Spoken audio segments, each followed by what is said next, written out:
Lionel Barrymore was an American actor of stage, screen and radio as well as a film director. He won an Academy Award for Best Actor for his performance in A Free Soul, and remains best known to modern audiences for the role of villainous Mr. Potter in Frank Capra's 1946 film It's a Wonderful Life. He is also particularly remembered as Ebenezer Scrooge in annual broadcasts of A Christmas Carol during his last 2 decades. He is also known for playing Dr. Leonard Gillespie in MGM's 9 Dr. Kildare films, a role he reprised in a further 6 films focusing solely on Gillespie and in a radio series titled The Story of Dr. Kildare. He was a member of the theatrical Barrymore family. Early life. Lionel Barrymore was born Lionel Herbert Blythe in Philadelphia, the son of actors Georgiana Drew Barrymore and Maurice Barrymore. He was the elder brother of Ethel and John Barrymore, the uncle of John Drew Barrymore and Diana Barrymore, and the great-uncle of Drew Barrymore, among other members of the Barrymore family. He attended private schools as a child, including the Art Students League of New York. While raised a Roman Catholic, Barrymore attended the Episcopal Academy in Philadelphia. Barrymore graduated from Seton Hall Preparatory School, the Roman Catholic college prep school, in the class of 1891. He was married twice, to actresses Doris Rankin and Irene Fenwick, a one-time lover of his brother, John.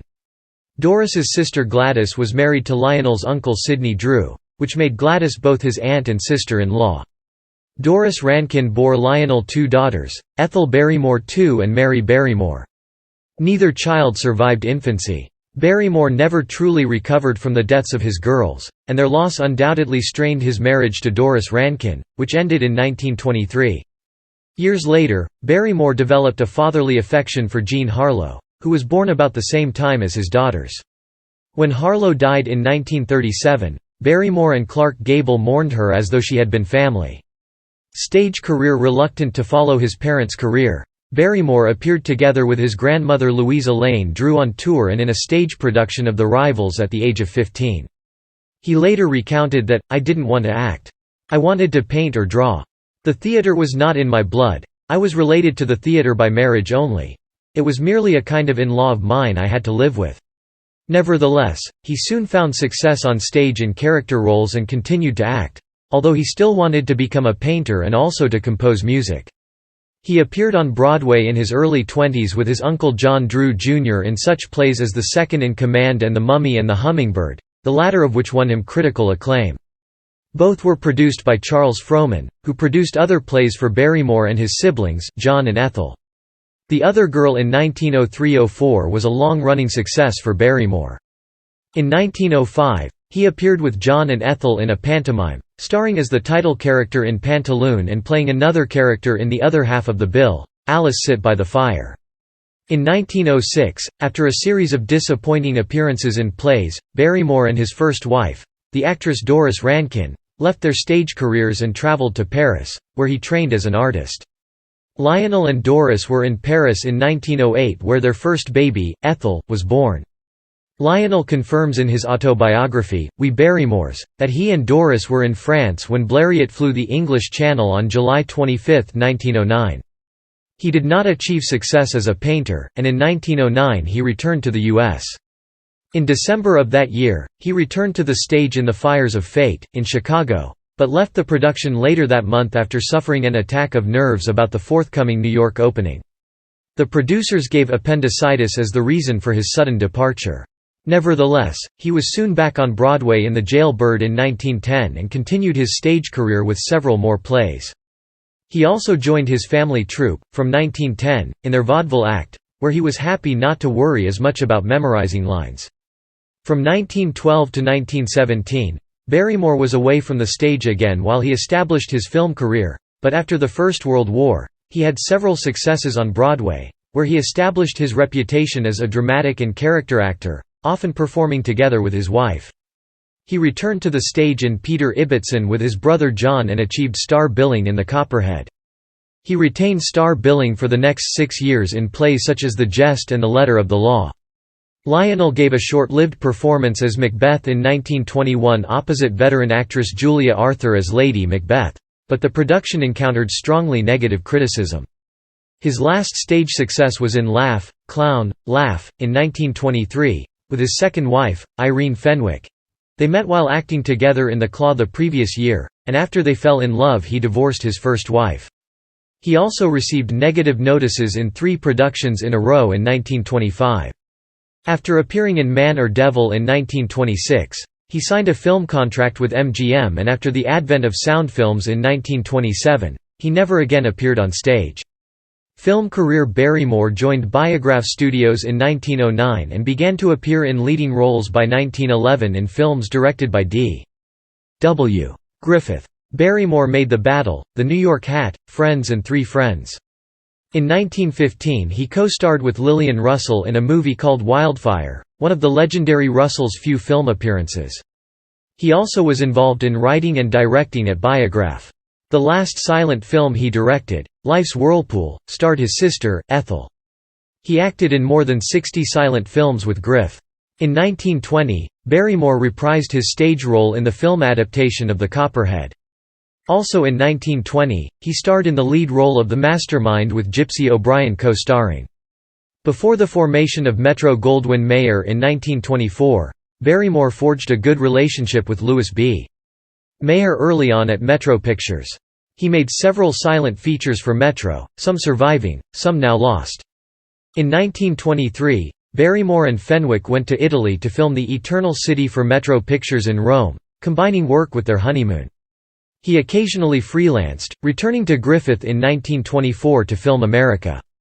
In 1924, he also went to Germany to star in British producer-director Herbert Wilcox's Anglo-German co-production Decameron Nights, filmed at UFA's Babelsberg Studios outside of Berlin.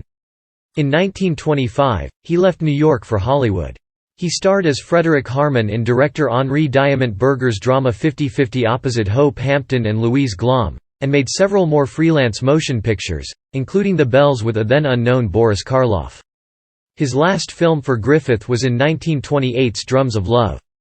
Prior to his marriage to Irene, Barrymore and his brother John engaged in a dispute over the issue of Irene's chastity in the wake of her having been one of John's lovers.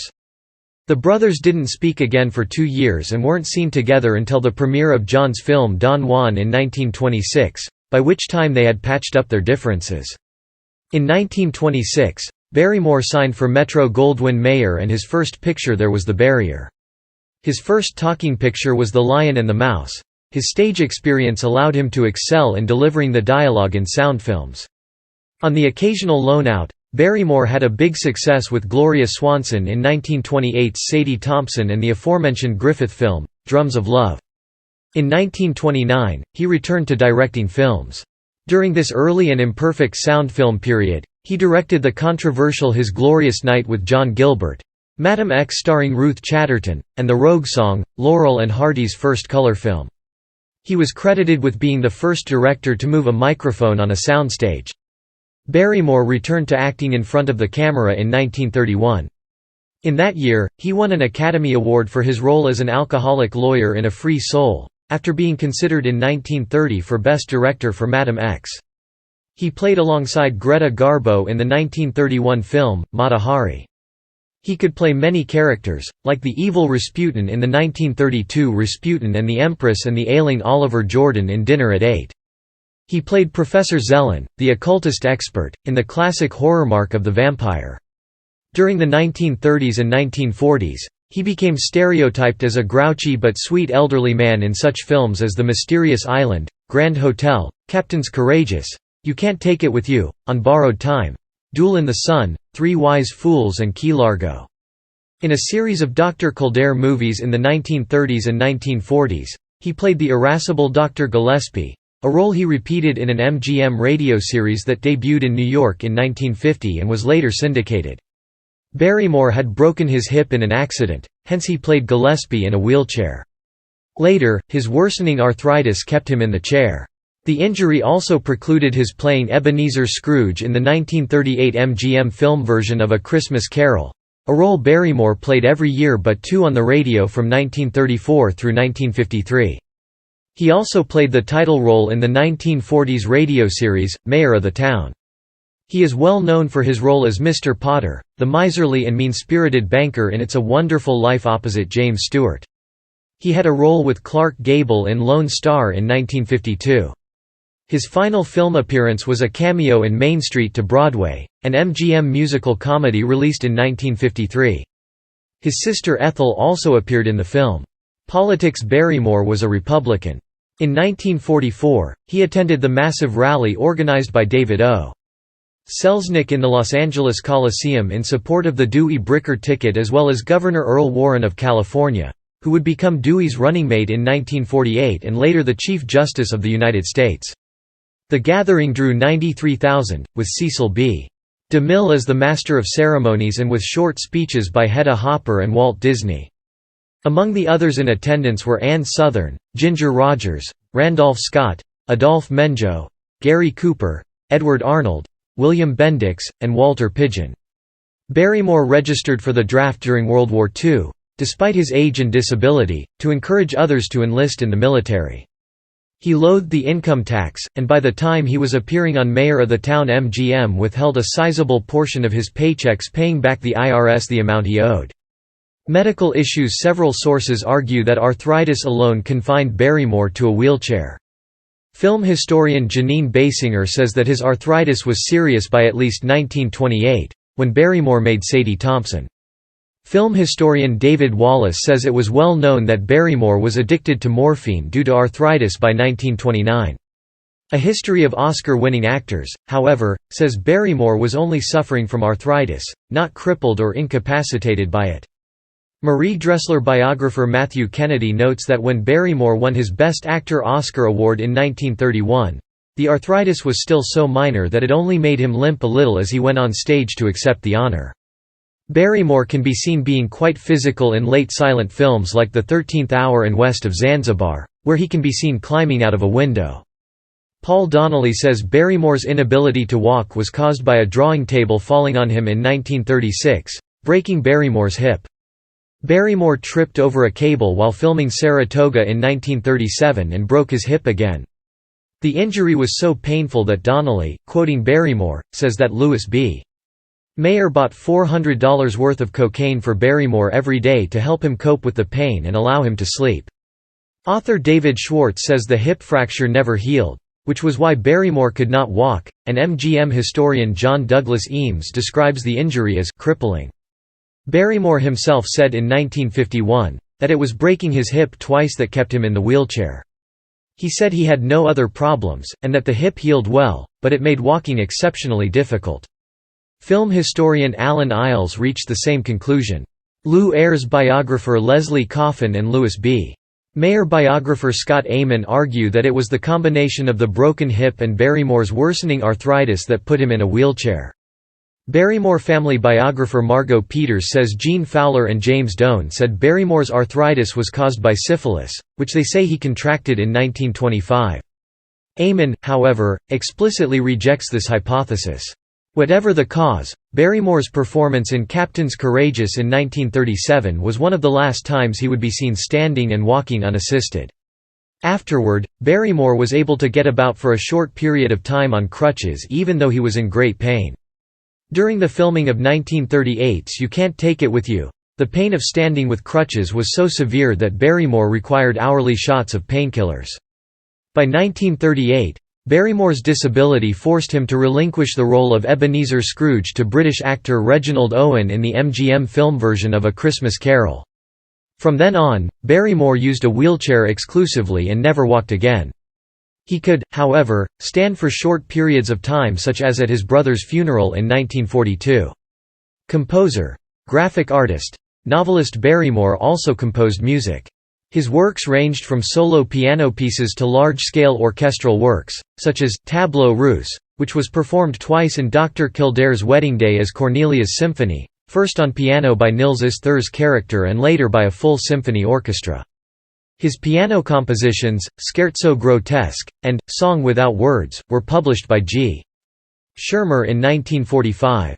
Upon the death of his brother John in 1942, he composed a work, In Memoriam, which was performed by the Philadelphia Orchestra. He also composed the theme song of the radio program Mayor of the Town. Barrymore had attended art school in New York and Paris and was a skillful graphic artist, creating etchings and drawings, and was a member of the Society of American Etchers, now known as the Society of American Graphic Artists. For years, he maintained an artist's shop and studio attached to his home in Los Angeles. Some of his etchings were included in the 100 Prints of the Year. He wrote a historical novel, Mr. Canton Wine, a moral tale. He was also a horticulturalist, growing roses on his Chatsworth Ranch. Death Barrymore died on November 15, 1954, from a heart attack in Van Nuys, California. He was entombed in the Calvary Cemetery in East Los Angeles. Tributes Barrymore received 2 stars on the Hollywood Walk of Fame in 1960, a motion picture star and a radio star. The stars are located at 1724 Vine Street for motion pictures, and 1651 Vine Street for radio. He was also inducted into the American Theatre Hall of Fame, along with his siblings, Ethel and John.